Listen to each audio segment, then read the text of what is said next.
Assalamualaikum warahmatullahi wabarakatuh. Saya Didi Permajati ingin menjelaskan ayat qauliyah dan kauniyah. Apa sih itu qauliyah dan kauniyah itu? Qauliyah itu berasal dari taqala yang artinya perkataan atau ucapan. Sedangkan kauniyah yaitu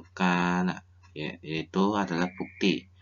Kalau qauliyah secara ini istilahnya adalah ayat Allah berupa ucapan yang difirmankan pada Nabi Muhammad SAW. Sedangkan kauniyah itu adalah ayat-ayat Allah yang tidak terfirmankan atau terucap, tapi bisa dibuktikan melalui keadaan ataupun kejadian atau kejadian nyata. Oke, pengertian ayat qauliyah dan kauniyah itu aslinya adalah tanda-tanda. Kalau qauliyah itu adalah tanda kebesaran Allah yang ada di dalam Al-Quran. Dan ada hukum terpentingnya yaitu tauhid, akhlak, dan keadilan. Fungsi terbesarnya qauliyah itu adalah la ilaha illallah, yang artinya tiada Tuhan selain Allah. Adalah kunci untuk menyeberangi dari dunia menuju akhirat. Dan syirik itu adalah dosa-dosa yang tidak dapat diampunin oleh Allah Subhanahu wa taala. Kalau kauniyah itu pengertiannya adalah tanda-tanda kebesaran Allah yang ada di jagat raya atau semesta istilahnya. Tanda-tanda kebesaran Allah yang terpenting adalah hukum kepasangan yang dititipkan oleh Allah untuk benda alamiah, sunnatullah ataupun takdir atau hukum alam yang memegang peran kunci untuk menentukan keselamatan atau kedamaian di dunia. Jadi Islam untuk tingkat alam itu bisa menyimbangi potensi negatif atau positif di setiap benda. Kita lanjut ke slide berikutnya. Apa sih hubungannya antara ayat qauliyah dan kauniyah? Itu ada hubungannya erat sekali. Bisa dibandingkan bisa dilihat. Kebenaran qauliyah itu menjadi ada firmannya. Kalau kauniyah itu walaupun tidak ada firmannya, tapi dia bukti ya di dalam Al-Quran tuh nyata.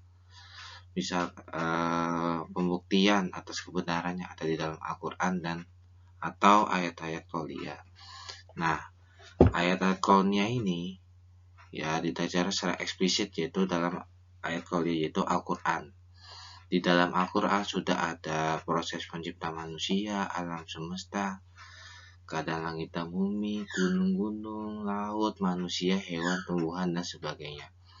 Nah, dan ilmuwan seluruh dunia menyelidiki sesama dengan seksama paparan ayat tersebut dan mereka ada hasilnya. Ternyata benar.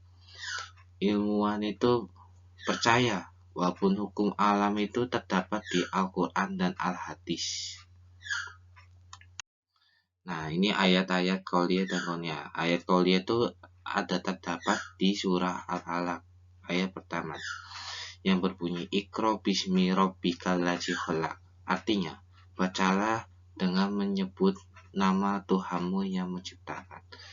Kalau kauniyah itu ada di surat An-Naml yang artinya hingga apabila mereka di lembah semut berkata seekor semut, hai semut, semut masuk ke dalam sarang-sarangmu agar kamu tidak diinjak oleh Sulaiman dan tentaranya.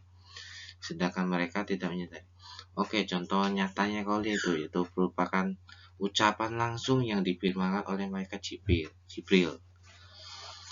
Oke, contoh ayat nyata ayat kauniyah itu adalah keberadaan Allah yang sering dinamakan fenomena alam. Bisa berarti kayak fenomena kayak hujan atau gunung meletus atau fenomena tidak terduga, misalkan gerhana, itu terdapat di dalam Al-Quran juga ada yang bersifat kauniyah. Nah, ini interkoneksi dalam memahami ayat qauliyah dan kauniyah. Allah sudah menciptakan dua jalan, yaitu saling menegaskan yang salah satu sama lain. Hal ini membuktikan bahwa kemampuan manusia untuk memahami kedua adalah keniscayaan. Allah tidak akan memberi perintah untuk sekedar memahami ayat-ayat Allah berupa qauliyah, tetapi juga bisa melihat fenomena alam ini. Jadi kalau ayat qauliyah dan kauniyah itu ada koneksi satu sama lain, ada hubungannya. Jadi kayak fenomena alam tuh bisa dikaitkan dengan ayat suci Al-Quran, terdapat di ayat suci Al-Quran. Dan fenomena lainnya yang tidak kita ketahui itu juga ada di Al-Quran juga banyak, tentang penciptaan sains, iptek.